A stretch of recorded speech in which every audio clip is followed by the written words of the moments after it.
warahmatullahi wabarakatuh. Kami dari kelompok 6 ingin mempresentasikan mengenai kerajaan Majapahit. Sebelumnya, perkenalkan, nama saya Bella Syeta Kencana. Nama saya Salsabila Mahmada. Nama saya Karimah Zahra. Nama saya Eva. Nama saya Iqbal Farel Abdillah. Nama saya Aryan Ejal.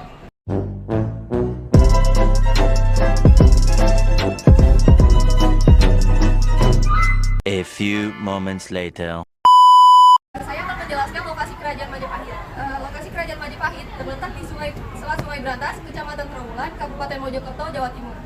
Kerajaan Majapahit merupakan kerajaan Hindu-Buddha terbesar di Indonesia yang berdiri pada abad ke-13 sampai pada abad ke-16.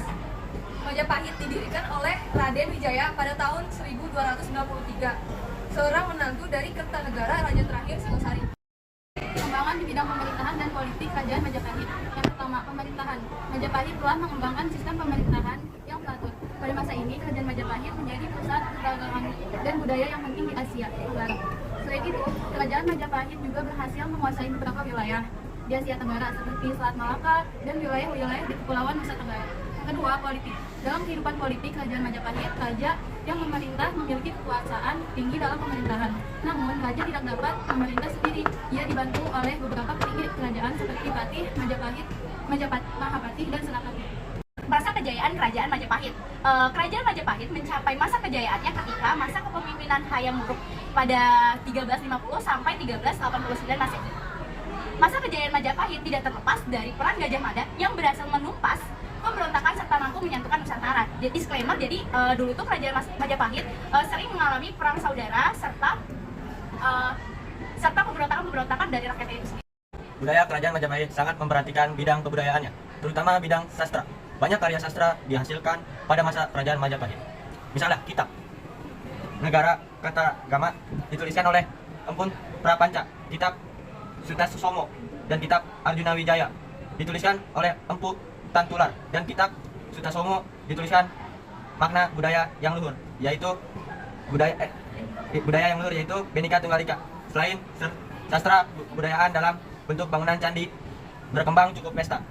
Selanjutnya adalah perkembangan dalam bidang ekonomi. Untuk perkembangan dalam bidang ekonomi, perekonomian kerajaan, maka kerajaan Majapahit menjalankan politik bertetangga dengan kerajaan-kerajaan asing. Jadi semacam kerjasama antar negara. Selain itu, kerajaan Majapahit juga memasarkan komoditasnya seperti lada, gading, timah, beras, besi, intan, ikan, cengkeh, pala, kapas, kayu, dan lain sebagainya. Dan barang-barang tersebut dijual ke beberapa negara, yaitu Tiongkok, Siam, Campa, dan Kamboja. Sosial. Kehidupan sosial masa Majapahit aman, damai, dan tentram.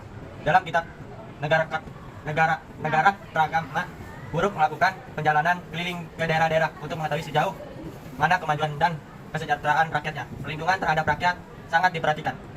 Awal bentuknya kerajaan Majapahit adalah ketika 1389 Masehi setelah wafatnya Raja Hayam Wuruk. Selanjutnya Majapahit memiliki masa kemunduran, salah satunya adalah akibat konflik perebutan tahta. Pewaris dari Hayam Wuruk adalah putri Mahkota Kusumawardhani yang menikahi sepupunya sendiri, Pangeran Wikramawardhana.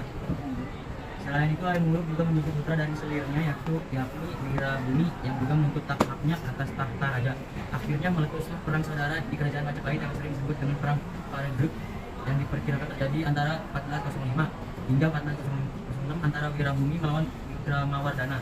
Penyebab tentunya: 1. Meninggalnya Gajah Mada, 2. Meninggalnya Hayam Wuruk, 3. Perang Paregruk, 4. Berdirinya kerajaan Demak, 5. Perebutan tahta, 6. Pengaruh Islam. Selanjutnya adalah peninggalan-peninggalan apa saja sih yang diberikan kerajaan Majapahit. Nah, ini akan dijelaskan oleh Excel.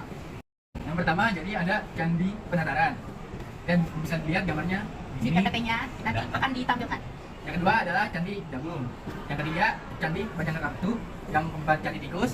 Yang kelima, Kitab Naga Kertagama. Yang kelima, Kitab Sutasoma.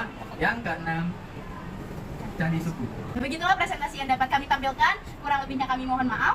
Wabillahi taufiq wal hidayah. Wassalamualaikum warahmatullahi wabarakatuh.